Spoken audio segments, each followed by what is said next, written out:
Hey, it's Kev on the channel that makes you the real estate expert, and today I'm going to teach you how to purchase a home if you don't have a lot of money, but stay tuned until the end and I'm going to teach you what you really need to know.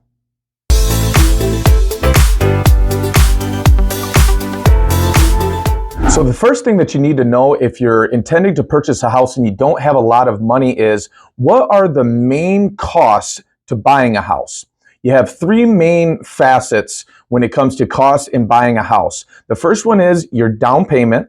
The second one is the closing costs. And the third one is what I call the cost of due diligence. Okay, so let's dive into the first one, and that is the down payment. Now, most mortgage products and most lenders are going to require a down payment when taking out a mortgage to purchase a home. However, not all mortgage products require a down payment. The two most common zero money down loans are the VA loan and the USDA loan. A VA loan is a mortgage product that's available to people who have served in the armed forces and in some cases, spouses of people who have served in the armed forces. This is a zero money down government insured loan and is available to those type of people. The other zero money down loan is the USDA loan, or commonly referred to as a rural development loan. Now, they say that 97% of the United States qualifies for this loan, and the big limitation to this loan is that you can't use this loan and purchase a home that's within the city limits, generally speaking. However, most of the outlying communities, especially where I live, you can purchase a home in those towns because they're not actually in the city limits. And the last way that you can purchase a home with no down payment is to get down payment assistance. Now, depending on where you live in the country, I think just about every state has some kind of program. I live in Michigan. The program's called MISHDA in Michigan. And this is where basically if you qualify, then one of these programs will actually grant you the money to offset your down payment, effectively making your mortgage 0% down. So your two options to purchase a home if you don't have a lot of money with no down payment, the easiest one, in my opinion, is to select one of the few mortgage products that actually allow you to have a 0% down payment or finance 100% of the sales price.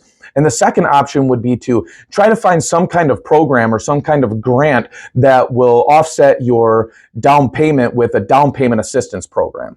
On to the next major cost, and that is closing costs. So what are closing costs? Closing costs are simply fees associated with a real estate transaction that are outside of the purchase price. It's important to understand that both the buyer and seller each have their own closing costs that are completely independent of one another. To stay focused on the buyer side of the transaction, let's just talk about what closing costs consist of for the buyer. The main closing costs associated with the buyer side of the transaction are the loan origination fees, which are the fees collected by the lender up front for all of the labor and stuff that's associated with actually originating the mortgage. The second is a mortgage insurance policy. This is an insurance policy that the buyer will generally purchase on behalf of the lender to protect the lender's interests. The settlement costs, or the cost for the title company to prepare the settlement and get everything ready for the closing. And then the prepaid taxes and the prepaid insurance that you'll need to pay up front to make sure that the taxes and the insurance are current, so when you continue to pay your mortgage on a monthly basis, those escrow accounts are where they need to be. A great rule of thumb to figure out exactly how much these closing costs are going to cost you when you're purchasing whatever particular house that you're purchasing would be to call your lender, and generally they'll be able to crunch some numbers and help you understand within a pretty close ballpark of how much it's going to cost for closing costs for you. Another good rule of thumb that I like to use is about 3 to 5% of the sales price, and it very much depends on what price demographic that you're in. So how do you offset these costs when you're purchasing a house and you don't have a lot of money? Well, here's what you can do. There's a tactic that's been very common over the years, although less common over the last couple of years, where you would actually artificially inflate the sales price and then ask for the seller to give you a credit at closing to offset your closing costs, effectively rolling your closing costs into your mortgage. So here's a very brief explanation of how this could possibly work. Let's say that the house that you want to purchase is $100,000. And let's say that the closing cost, or the cost to purchase, is $104,000. No!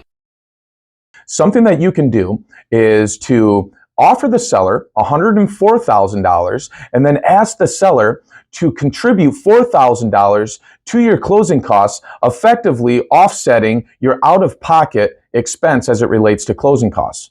In this scenario, you would be effectively rolling your closing costs into your mortgage and taking out a mortgage for $104,000 or based on a $104,000 purchase price. And the seller would still get to keep the $100,000 that was the purchase price that they wanted. This is a principle called seller-paid closing costs or seller-paid concessions, and this is a tactic that you can use if you are trying to purchase a house and you don't have a lot of money. And then the last main cost is the due diligence. Now, when I'm talking about the due diligence, what I'm generally speaking about is the cost to hire a professional inspector, the cost to have an appraisal done on behalf of the lender, and the cost of the earnest money deposit, which is simply deposit showing good faith. Now, with these, generally, I'm going to advise that you have at least a couple $1,000s saved up to pay for these items, because there's no really good or consistent way to get these items paid for. Theoretically, you could ask the seller to pay for them, but generally speaking, the seller's not going to have a huge appetite to pay for your inspection and your appraisal and your earnest money deposit, of course. Or if you had enough leg room to be able to roll those into the seller paid concessions and maybe offset them in that way. However, my best advice would be to have at least a couple $1,000s saved up to pay for your inspection, your appraisal, and to have some money for your earnest money deposit. So as you can see, there are tactics that you can use to purchase a home with very little money. You could potentially get a mortgage that has a 0% down payment, or get a mortgage with down payment assistance. You could potentially ask for a seller to pay your closing costs or to inflate the sales price and roll your closing costs into your mortgage. And these would seriously save you a lot of money out of pocket if you're looking to purchase a home without a lot of money. But here's what you really need to know. Generally speaking, these tactics are going to be perceived by the sellers as less appetizing and less favorable. So you're a buyer out in the market trying to purchase the best house available to you, but so is every other buyer.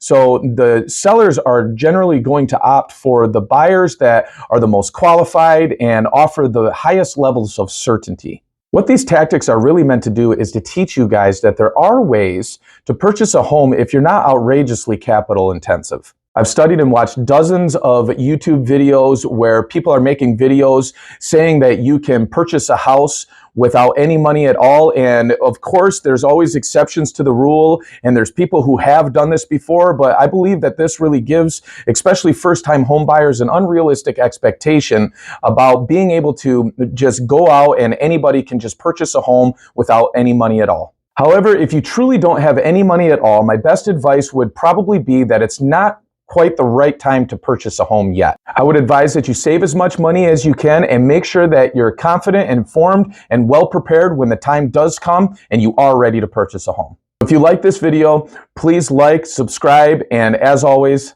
thanks for watching.